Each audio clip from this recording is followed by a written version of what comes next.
What's a buddy cop movie? And also, what's Osmosis Jones? More specifically, what are the staples in every buddy cop movie and how does it relate to Osmosis Jones? Let's talk about it. Osmosis Jones is a 2001 animated movie that follows Osmosis Jones, a white blood cell cop, and Drix, a cold capsule swallowed to help Frank fight off the cold. But before we get into Osmosis Jones, we need to first explain what a buddy cop movie is and what are some staples for this type of movie. Buddy cops are described as a film or television genre with plots involving two people of very different and conflicting personalities who are forced to work together to solve a crime and or defeat criminals, sometimes learning from each other in the process. Movies such as Men in Black and Nice Guys fit into this definition quite nicely because the two main characters are near polar opposite personality types. Now, after watching many buddy cop films in preparation for this video, I've compiled some buddy cop tropes that are staples in the genre. Spoilers ahead for the following movies. Although I can't say that these occur in every buddy cop movie because I don't have the time or willpower to watch all these terrible movies, I can say with some level of certainty that these tropes are in almost every single buddy cop movie. These are the 5 staples of the buddy cop genre. 5 years jail time. Well, it's my word against yours. $200 a day, Fluff. 365 days a year since I was 12. Actually, it's your word against yours. This person is normally the older of the two, the more experienced, and the much more level-headed. They're teaching the other person the ropes, or maybe just showing intellectual superiority in the situation, dismissing their partner, and not respecting their partner's input. This person is normally training the other person, but doesn't have to. This person also is normally included to make the other person more likable, as well as getting the audience used to the world through exposition. For example, in Nice Guys, Jackson isn't training Holland, but is showing him how to actually do his job because Jackson is using it as a way to make money rather than being a private investigator. You did, didn't you? You fell down a fucking hill. You get drunk, you lose your gun, you take a header off the balcony, and now you're gonna tell me it's like a hallowed time-honored detective ploy, right? It was very slippery up there, okay? I was in the pool. The experienced person normally shows their superiority early over their counterpart, either through physical altercation, greater knowledge or ability, or just using the other person as the butt of the joke. Real nice, you know? It's all class. Okay. Don't do that shit anymore. Yeah, believe me, I won't. They quickly dismiss and disregard any input from their partner because the experienced person has clouded judgment of the situation, believing they have a better understanding of the situation. They also don't react so quickly to adverse events and show a calm, cool demeanor compared to... Look, I'm not saying it's easy. I'm not saying you don't gotta think on your feet. Bend a few rules, maybe. But it's worth it. As long as you get the results.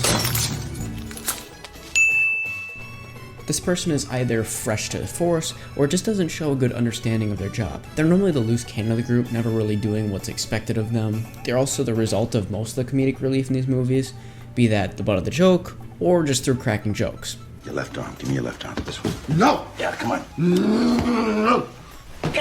No! You cut yourself? I'm dealing with an injury. This probably has a greater reasoning through their deflection of serious situations, resulting in apparent incompetency. For example, Hot Fuzz has a great dynamic between Nicholas Angel and Danny Butterman. You ever fired 2 guns whilst jumping through the air? No. You ever fired 1 gun whilst jumping through the air? No. Ever been in high-speed pursuit? Yes, I have. You ever fired a gun whilst in high-speed pursuit? No. Angel is sent from being an MP in the big cities to a small town with barely any police force, and his partner is Butterman, an incompetent, overweight, and slow-witted police officer. Butterman appears incredibly useless to Angel, and really seems as only a hindrance. But through Angel's patience with Butterman, he can realize the value Butterman adds to the duo. The incompetent one also doesn't have to be the butt of the joke like Seven, they can just be inexperienced and getting to learn the ropes from a nearly retired detective. The incompetent person usually has the biggest character growth, love interest, and teaches the experienced one a lesson. These two create 0. 3. Hey, Flash, want to hear a joke? No! Sure. This type of movie doesn't work without these two characters, and more specifically, how they work together. If you force these two to work together, it results in some great moments through frustration, humor, and trial and error. Without forcing them to work together, the motivation and dynamic these two have will crumble. The experienced one normally is training in the incompetent person to either replace them or become their partner. This isn't always the case, as sometimes the experienced person would actually be the new person of the force like Hot Fuzz, but the incompetent one is always learning from the experienced one until the very end when their roles reverse. The inexperienced and incompetent one is always the one that saves the day at the end of the movie. This can come from a result of learning from their past mistakes, tricking the enemy into a false sense of security, or shocking the other characters with their otherwise hidden talents. Of course, this all wouldn't work without Fucking drunk. Oh, don't start that crying shit. You drunk motherfucker. I love you. It's I'm embarrassing. sorry. Doc. What? Doc. The movie and the character dynamic doesn't really work if the incompetent one stays incompetent the entire movie, like a stray dog just following the experienced one around for the entire time. The role reversal at the end of the incompetent one teaching the experienced one the ropes and teaching a lesson is what the entire movie is building up towards.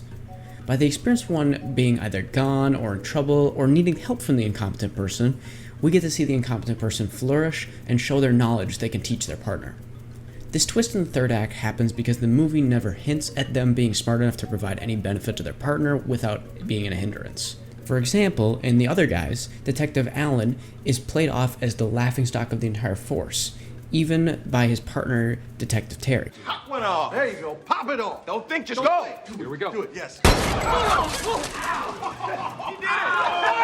Shots fired! Hey, Terry, I did my first death bomb. Early on, it even plays into this by having Alan invite Terry to his house where Terry is shocked by Alan's wife and his life. Alan's still played off for jokes as Terry is insecure with his feelings.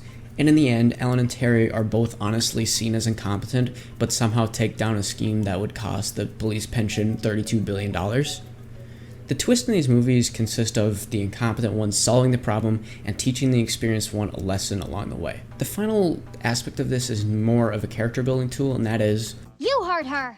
Cut it out. Nice costume, loser. What crazy world are you living in where you think a bunny could be a cop?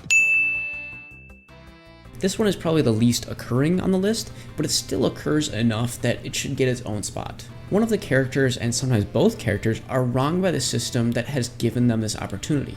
Whether it's the chief is giving them orders they don't agree with, or just a lack of jurisdiction they're given, or they think the rules don't apply to them, the system is blocking one of the characters from achieving their goal.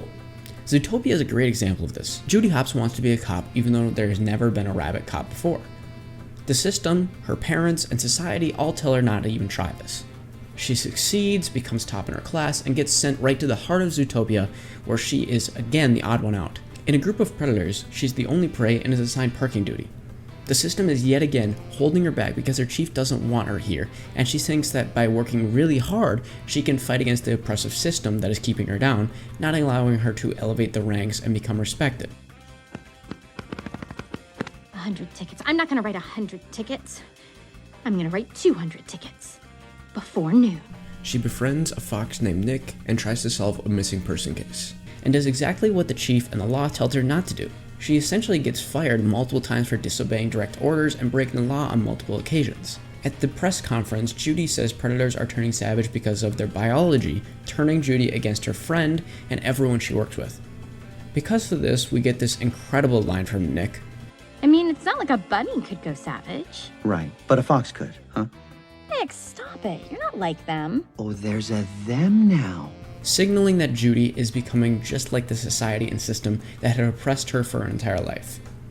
This is probably the worst lesson in these movies because it's teaching the viewer that the system and those in power are incompetent, lazy, and people making the wrong decisions not having the true knowledge of the situation, making it seem like the protagonist must defy the orders to get anything productive done. In reality, these people have a better understanding having gone through this situation in the past, but never are given the same amount of screen time as the main characters, thus leading to audience sympathizing with the main characters rather than those in power. This results in the system becoming oppressive to the main characters, making them believe they must take it upon themselves to solve the problem and defy direct orders, which will most likely result in their termination and most definitely harm more civilians. The movie plays it off as heroic and the correct thing to do, teaching the wrong lesson to viewers. Hot Fuzz is the only movie that actually teaches the right lesson because of the corruption occurring in the city, but applying this lesson to other movies gives the wrong impression. Now let's see how this stacks up against a widely viewed buddy cop movie, Men in Black. Norfolk, Virginia, California, hold my mind. I Kay is older, wiser, level-headed, and in control of every situation. The world is up against its near end and Jay is freaking out. But Kay's been in this situation before. Kay doesn't overreact and just handles the situation like a champ. Kay also knows the ropes of the job, giving away his life and his wife for this job to protect the world. Kay is also full of exposition in this movie because it deals with aliens in an entirely new world. We need loads of information dumped onto Jay and the audience to grasp the concept the director is trying to convey. On the other hand, and I saw little Tiffany. I'm thinking, you know, 8-year-old white girl, middle of the ghetto, bunch of monsters, this time of night with quantum physics books. She about to start some shit, Zed. Jay shows his early competency to Kay through being able to chase down a cephalopod? Celupod? This kid ran down a cephalopod on foot, showing Kay that Jay is fit for the Force. Jay is very different from all the other recruits, showing up late, dressed casually, dragging a table across to work on the test.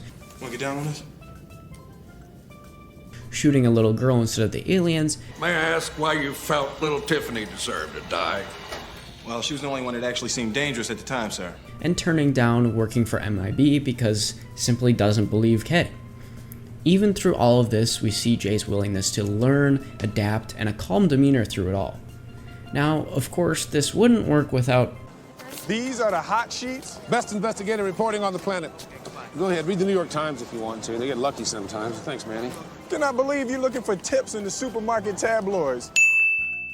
Kay and Jay don't see eye to eye, as Jay is very dismissive of Kay and everything Kay tries to teach Jay. Kay gives Jay the grasshopper and Jay is rightfully upset. Kay also doesn't really teach Jay what is going on and just half expects Jay to have an understanding. And you handle this. What? Me? Yeah, it's easy. You just catch. Are you sure he knows what he's doing? He does it all the time. Let the men work. Kay never cracks a joke, never smiles, and barely has any emotion shown, whereas Jay, on the other hand, is overly emotional, jokes all the time, and is given tasks that Kay sees as no big deal that Jay and the audience are rightfully appalled by. All this wouldn't work without...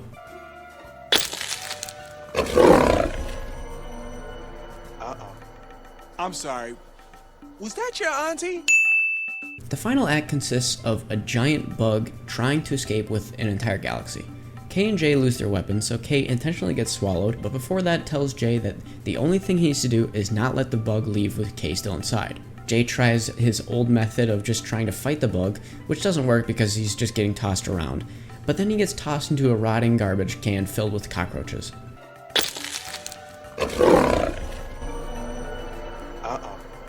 I'm sorry.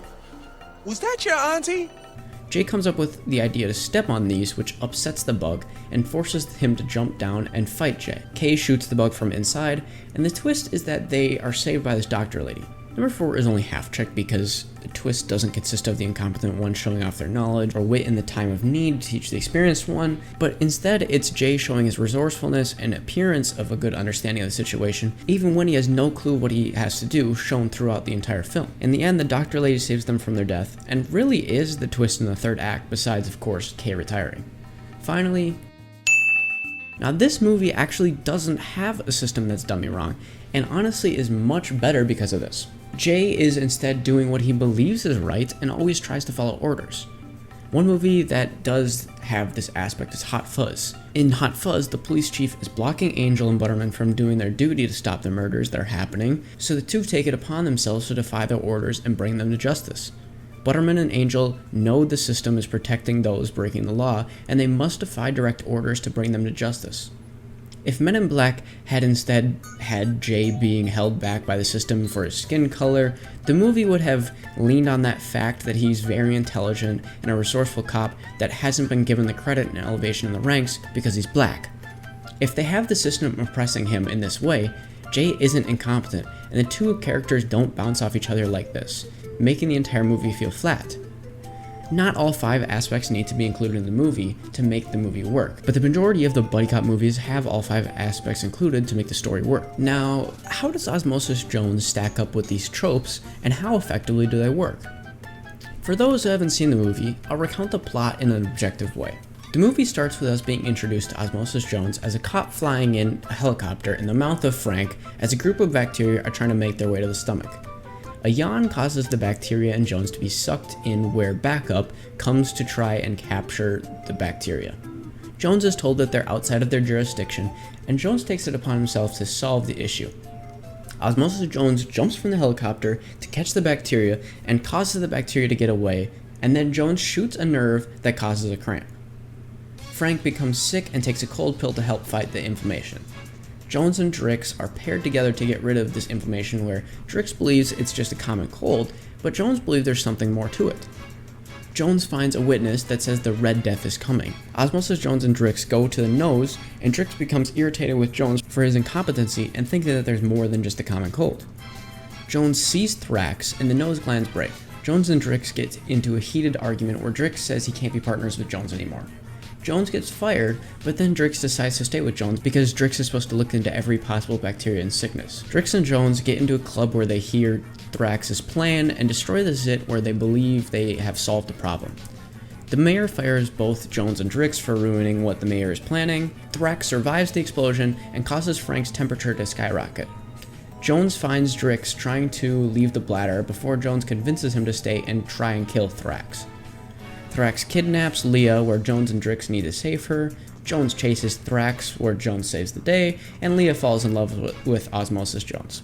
Osmosis Jones gets reinstated to the Force, Drix decides to stay and become Jones' partner, and gospel music plays as the credits roll. Do all 5 staples to this movie apply?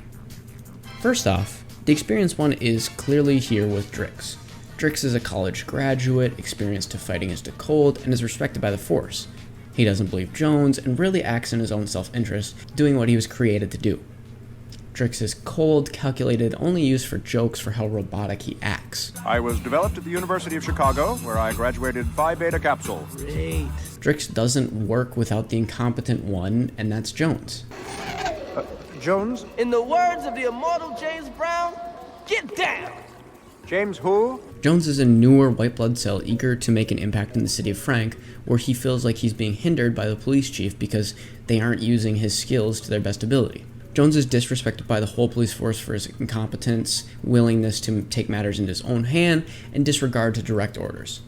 Jones is the jokester of the group, either from jokes he makes or being the butt of the joke. Welcome to the city of Frank.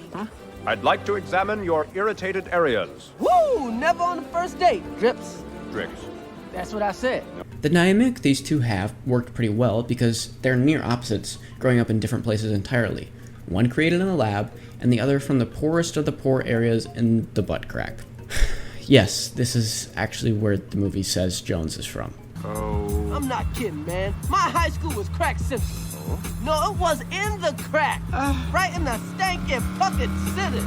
Jones really is disregarded from the beginning by Drix for being a bad cop and not being of any help, thus leading to a heated exchange where Drix requests another partner, but then decides to keep Jones in the same exact scene. So we have numbers 1, 2, and 3 all checked off, and even in the description of Osmosis Jones, it's pretty easy to understand that number 5 will fit as well. Jones has been wronged by the system by being told that he should not follow these bacteria in the city because he doesn't have jurisdiction, but Jones disregards this because the system has failed him. It's immunity's problem now. We better get back up to the mouth. What the? Hey, Jones! Chief, you're gonna thank me for this later. Jones gets put on the duty of babysitting cold medicine because of his blatant disregard for authority and believes that, yet again, the system has failed him. He has no track record that should make anyone believe him or trust him to follow orders and do his job. But Jones thinks that the system and authority is holding him back from making a real change. Osmosis Jones and Drix yet again disobey direct orders, and both get fired for this. Disregarding orders, destruction of public flesh, popping a pimple without a permit. What the heck were you doing up there? What was I doing? I was promoting good health, sir. And in the end, they yet again disobey orders because they're fired and fight Thrax to save the day and get reinstated. This is basically the only part of Jones that is fleshed out for his character. That he's a terrible cop who doesn't listen to orders and is the laughingstock of the Force. What the heck is a uvula? It's that little dangly thing that hangs down in Frank's boxing shorts. Okay, here we go. Not that little dangly thing, the one in his throat. I knew that. Jones doesn't take it upon himself to reflect on this and realize his clear flaws, but instead blames the system for holding him back. Number 4 happens because Jones is the one that ultimately saves the day due to him and Drix trusting each other and saving Frank. Jones' apparent stupidity and lack of follow-through finally being thwarted with his effort defeating Thrax. So we get all 5 staples of the buddy cop covered in this movie, and get a pretty well-developed dynamic between Jones and Drix. The question is, does it work? You ever try to blow dry your hair with a fart? Okay, I get it. You were poor. You bet I was. You ever try to make a snowman out of toilet paper Klingon? Oh. Now that's poor. Okay, please, you're going to make me vomit. No, this movie doesn't work at all. Even with all of this time put in a backstory of how we got here and saying that they have all 5 aspects, it isn't enough to make this movie work. Let me explain why. Osmosis Jones isn't exactly what I explained it as. There's an entire other half to this movie in the real world, with Bill Murray playing Frank, where his daughter is trying to encourage Frank to eat better for his own health. Frank and his daughter don't get along very well because she just wants him to come hiking and care about his health, where he ignores her and continues his unhealthy lifestyle. At the same time, the mayor of the city of Frank is trying to win re-election by continuing the unhealthy lifestyle, encouraging a trip to Chicken Wing Festival with Frank's daughter rather than hiking, eating salads, and treating sickness more than just a cold. The whole reason Thrax is able to get as far as he is in his plan of almost killing Frank is simply because of the mayor's self-interest getting in the way of keeping Frank alive and healthy. So that's why Drix is brought in the first place, to fight what the mayor claims is a common cold, and the entire movie unfolds from here. So we have the main story of Jones and Drix fighting Thrax, trying to kill Frank, which also happens to run parallel in the real world, where Frank is trying to connect with his daughter, and both efforts are being thwarted due to the mayor wanting to be re-elected, causing Frank to almost die, thanks to the mayor telling Frank to eat unhealthy, not worry about sickness, and ignoring his daughter to go eat chicken wings. The reason the buddy cop aspect doesn't work is because we continually cut back to the real world, where the stakes and the actions outside have absolutely no effect on what Jones and Drix are doing. Oh, this is all about diets again, huh? I'm just saying it wouldn't hurt eating more fruits and vegetables. By having almost 3 different plot lines that don't really intersect with each other, we get one almost okay movie of a buddy cop with 2 short stories randomly jammed in there, so we don't get the main story developed. Like, for example, Frank and his daughter's teacher have this really weird subplot about how Frank vomited on her, and now he has a restraining order so he can't go on the hike with his daughter. It literally has nothing to do with Jones and Drix. The only reason is because Jones was telling Drix, in possibly the worst exchange in the entire movie, how he has a bad reputation. Hey, Jones, what did the mayor mean when he said you had a record? You did something terrible, didn't you? Drips. Sometimes being too careful is all it takes. What do you mean? A couple of years ago, I was outside. It was Shane's school science fair. There was no time to ask questions, so I did what I had to do. The photo got picked up and ran in every daily across the country. It was a 90% cut and pay, but it was the best we could do. And as for me, I got suspended for unnecessary force. Since then, not a day's gone by that I haven't wondered, did I do the right thing? It's so blatantly telling the viewer that they're watching a movie and sucks them out of the reality that they try to create, with this very clunky dialogue from Jones to tell a story that means nothing to the main story of Jones and Drix trying to stop a virus from killing Frank. The reason I dislike the outside section so extensively is because they don't affect Jones and Drix in the slightest, so I just don't care.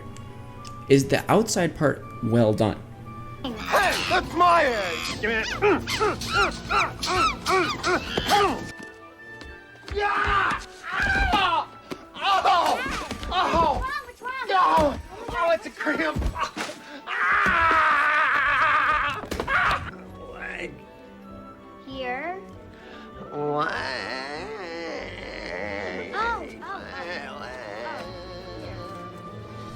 Let's just say I've seen Bill Murray in better movies. We never really get the nice dynamic from Drix and Jones fully developed because we just paused the main movie to go on these side quests. This isn't the only flaw with the movie because, man, the jokes are just unrelenting.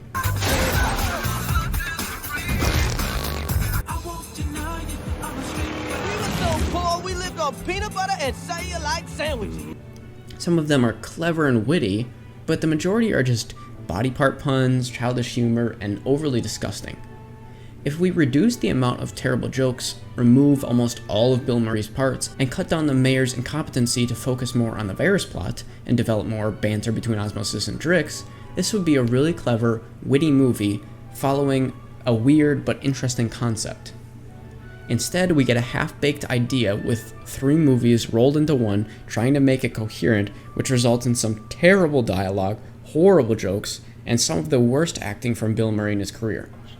Osmosis Jones meets all the criteria for a buddy cop movie, but lacks the heart to become something worth watching. I was on TV!